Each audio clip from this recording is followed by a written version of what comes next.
Mundo Visto do Céu.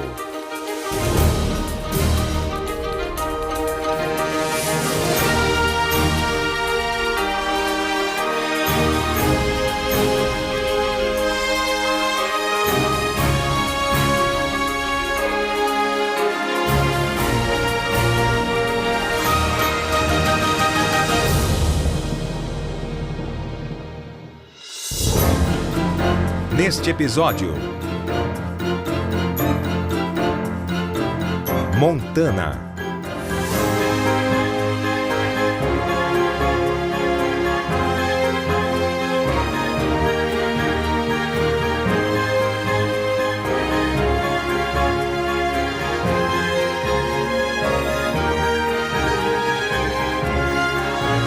Butte até Deer Lodge.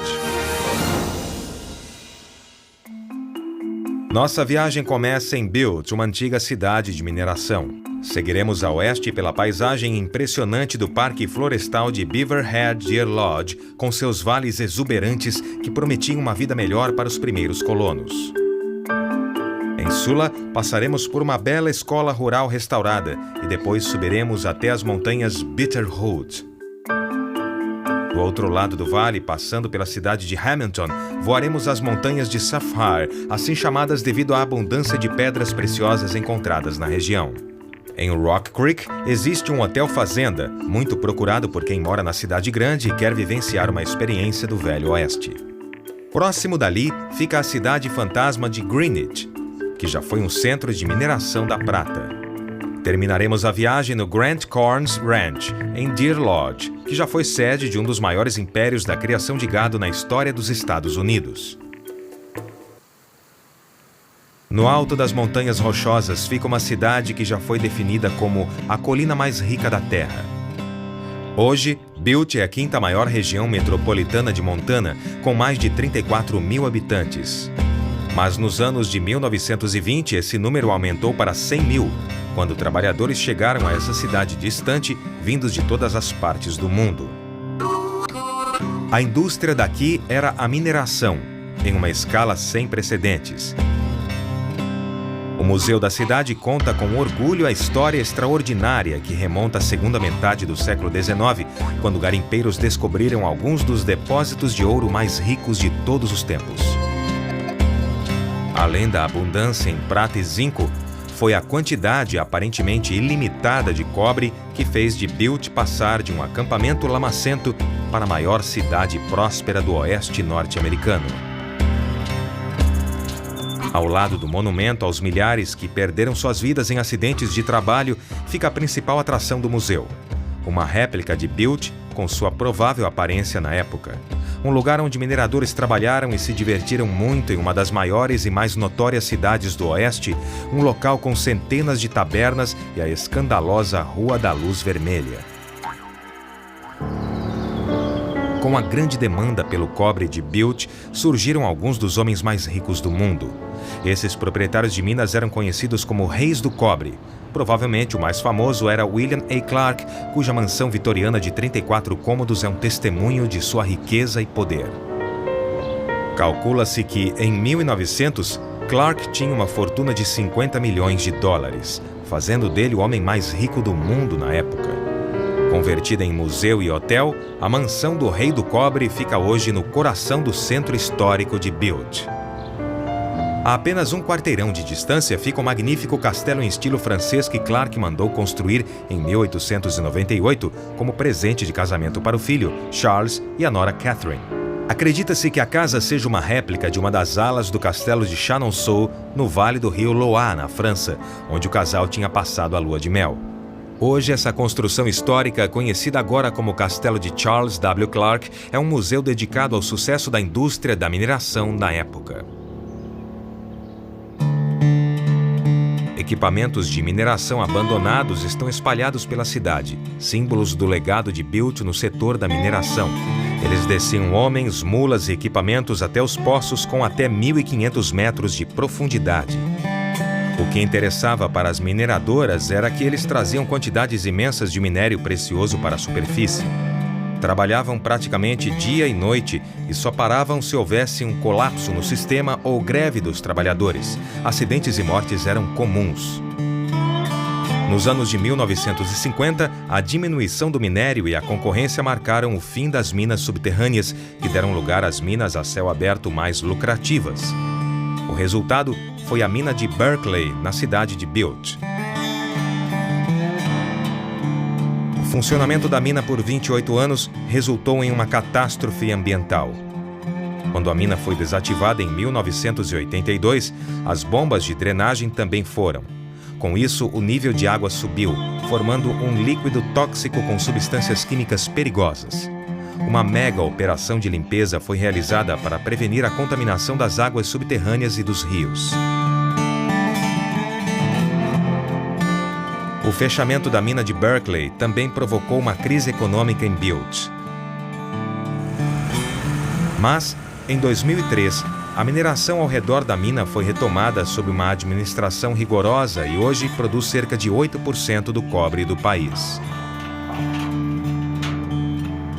A maior parte dos metais é extraída da própria água contaminada, que é tão rica em minério que brilha com um colorido impressionante. Curiosamente, essas piscinas tóxicas contribuíram para um tipo diferente de turismo. O visitante paga uma taxa para entrar na plataforma de observação e ver essa mina incrível em funcionamento. Esse legado é uma lembrança amarga de como uma indústria que trouxe tanta riqueza acabou envenenando a cidade. Embora o preço a pagar tenha sido alto, Butte se recupera aos poucos. O retorno da mineração trouxe desenvolvimento para outros setores, como transporte e tecnologia. Mas os altos e baixos de Butte sempre giraram em torno da mineração e o monumento gigantesco que se destaca sobre a cidade e o lago tóxico não é exceção. É a Nossa Senhora das Rochosas. A Virgem Maria foi erguida como um projeto audacioso da comunidade nos anos de 1980, quando Butte sofreu um impacto com o fechamento das minas de cobre. Em seguida, em 1985, a presença constante da Nossa Senhora das Rochosas teria elevado os ânimos da cidade. Com uma altura de 27 metros, é a Nossa Senhora mais alta dos Estados Unidos e a segunda maior estátua do país, depois da Estátua da Liberdade, em Nova York. Voando a oeste de Butte, chegamos a uma grande extensão das Montanhas Rochosas. Este é o Parque Florestal Beaverhead Deer Lodge, o maior parque nacional de Montana, com uma área de cerca de 13.500 km². Essa área passou a ser protegida, sobretudo em resposta ao desmatamento desenfreado pelas mineradoras de Butte, cujas ações forçaram o presidente Theodore Roosevelt a declarar essa região reserva nacional em 1908. Por todo esse vale estão as ruínas de fazendas e propriedades há muito tempo abandonadas. Com a abundância de pasto fértil e barato, as fazendas de gado começaram a progredir aqui desde 1860, conforme crescia a demanda de carne bovina nas novas comunidades mineradoras. O cultivo do trigo também tinha forte presença, até que esse meio de vida foi prejudicado por uma seca devastadora e pela queda nos preços de mercado após a Primeira Guerra Mundial. A falência generalizada obrigou muitos fazendeiros a abandonar suas terras.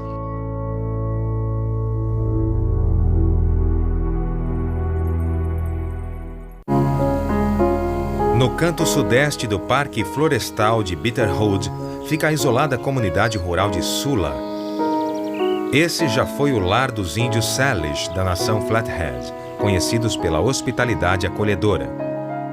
Mas, quando os fazendeiros brancos vieram viver na região, a tribo foi obrigada a ir para o norte nos anos de 1870.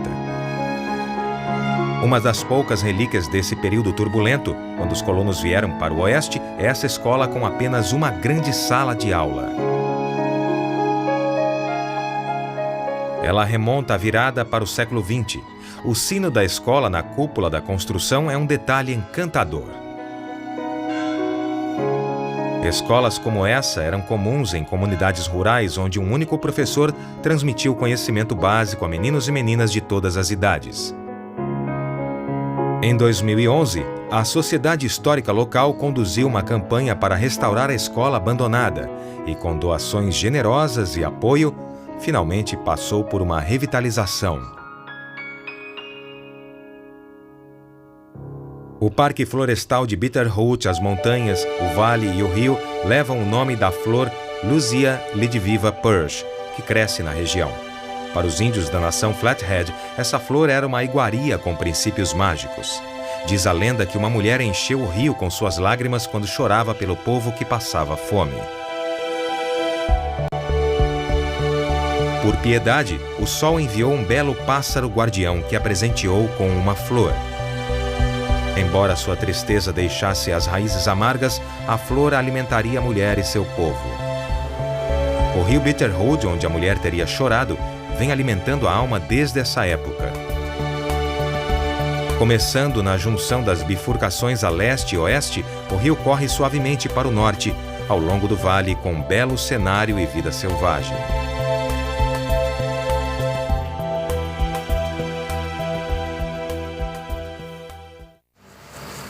Ao longo da parte leste do vale ficam as montanhas Bitterroot, que marcaram a fronteira com o estado de Idaho. Com montes gigantescos e longos caminhos tortuosos até os picos mais altos, essas são algumas das montanhas de mais difícil acesso nos Estados Unidos. Mas esse lugar implacável também guarda um segredo de riquezas inimagináveis, um mistério que se tornou lenda nessas terras e desgraçou a vida de garimpeiros por quase um século. A lenda do ouro perdido de Bitterroot. Foi em algum lugar dessas montanhas que, em 1923, o garimpeiro solitário Arthur Woods trabalhou incansavelmente até que a neve e a falta de comida o forçaram a voltar para o vale ao lado de seu cavalo, que supostamente levava mais de 30 quilos de ouro em pó. Arthur confidenciou para o amigo e xerife Bill Ward que aquilo era apenas uma amostra e que ele levaria o xerife ao local na primavera seguinte. A primavera chegou, mas infelizmente Arthur, que tinha ficado doente e morrido, nunca mais conseguiu voltar à mina de ouro. O xerife e a irmã de Arthur procuraram em vão a mina durante anos. O neto de Arthur continuou a busca até os anos de 1960, assim como muitas outras pessoas, mas ninguém encontrou o ouro perdido de Arthur Wood, como ficou conhecido.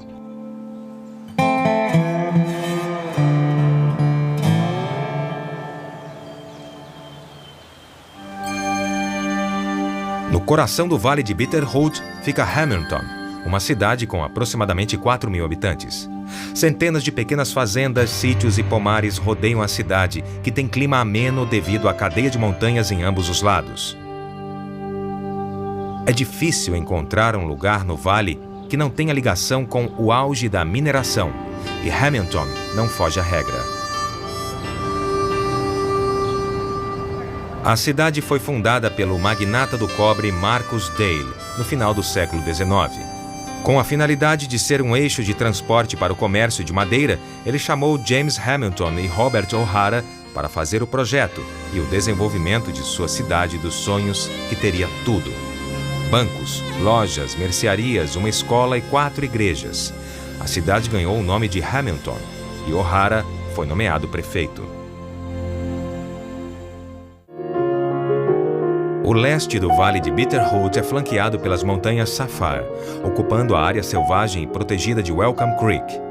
O nome Sapphire, safira em inglês, vem da abundância de safiras que foram extraídas dessa região durante mais de 100 anos. Na verdade, a quantidade de safiras é tão grande aqui que foram criados alguns centros turísticos onde os próprios visitantes podem fazer uma caça ao tesouro. O estilo de vida ao ar livre das primeiras fazendas deu origem a algumas das imagens mais românticas e permanentes do Velho Oeste norte-americano. E a vontade de vivenciar a simplicidade e o esplendor da vida de cowboy, principalmente entre moradores da cidade grande, fez surgir hotéis fazenda por todo o estado. Este é um hotel fazenda exclusivo em Rock Creek, onde uma aventura de faroeste se combina a acomodações de luxo e mimos. Andar a cavalo é a atividade mais apreciada, mas os hóspedes também podem pescar, atirar, caminhar e até esquiar nos meses de inverno. Os hotéis fazenda surgiram já nos anos de 1920, quando a prosperidade pós-guerra e a popularidade dos filmes de faroeste levaram a um rápido crescimento dessa indústria. Este hotel fazenda é a realização do rico banqueiro Jim Manley. Desde a juventude, ele sonhava em ter um dia uma fazenda completa, com cavalos, armas e amplos espaços ao ar livre. Vamos agora para o Nordeste, pelo Vale das Montanhas Jonglong. A paisagem diversificada com colinas, savanas e florestas nos leva a um dos lugares mais misteriosos de Montana. Em um dos lados de Montana, fica a cidade fantasma de Granite. Ela já foi um dos maiores campos de mineração da prata do estado, com mais de 3.000 habitantes. Hoje, a Rainha da Prata de Montana, como a cidade era conhecida, está completamente deserta.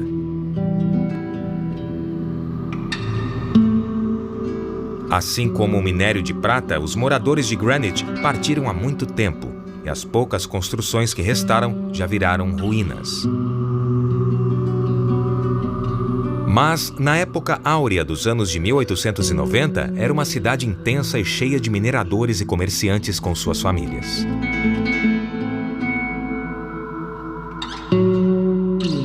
Com os imigrantes chegando de todas as partes do mundo, os bairros logo se formaram. Por isso, as ruas têm nomes como Finlander Lane, Cornish Row e Donegal Lane. Era na Avenida Magnolia, apelidada de Rua Meia de Seda, que morava a elite, como diretores e superintendentes das minas, médicos e outros profissionais. Na cidade também havia habitantes chineses que moravam nas valas abaixo da rua principal e ao lado da Rua da Luz Vermelha. O centro social era o Salão dos Mineradores, construído em 1890, apresentava peças de companhias teatrais viajantes e danças regionais.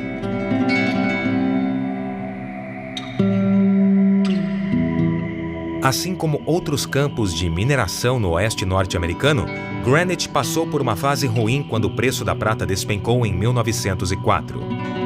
No período de um ano, a população da cidade caiu de 3.000 para apenas 140 habitantes.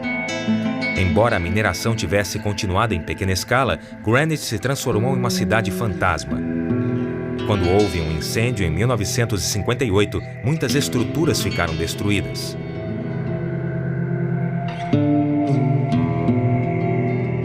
May Werning foi a última moradora que continuou aqui em Granite por muito tempo depois que todos haviam partido. Por vários anos, ela foi a zeladora da cidade e responsável pelo abastecimento de água para as fazendas da região de Deer Lodge. Ela morreu em 1969 aos 75 anos. Hoje, o local onde era a cidade é preservado como Parque Estadual de Montana.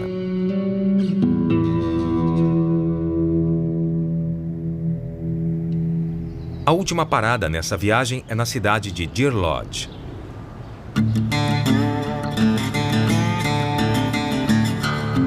Em Deer Lodge havia uma estação ferroviária importante. Atualmente a cidade é mais conhecida pelo Museu Histórico, que já foi a prisão estadual de Montana. Construída como resposta à criminalidade generalizada, começou a receber prisioneiros em 1871 e ficou superlotada depois de um mês. Em 1959, uma rebelião foi manchete nos jornais. Os prisioneiros tomaram a prisão durante 36 horas, quando a Guarda Nacional invadiu o prédio, restaurando a ordem. Foi desativada em 1979. E hoje é um museu que expõe desde caminhões antigos até objetos de decoração de tabernas.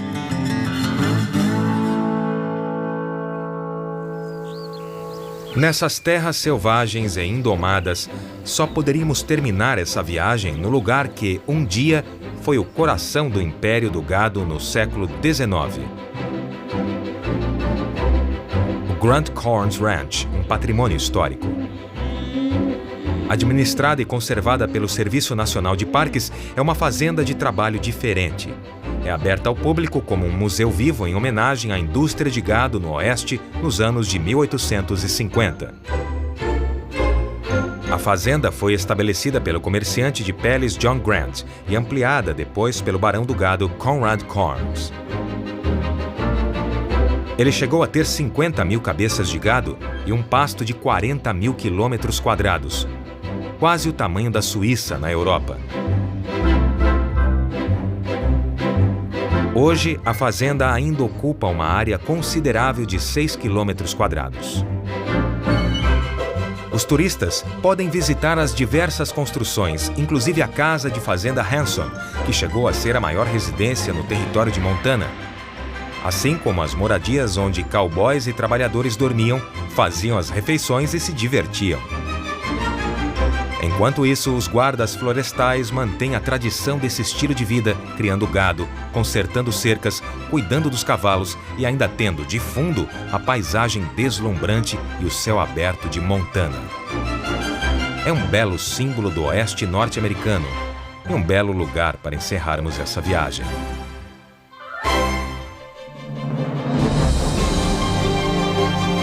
Versão brasileira, DPN Santos.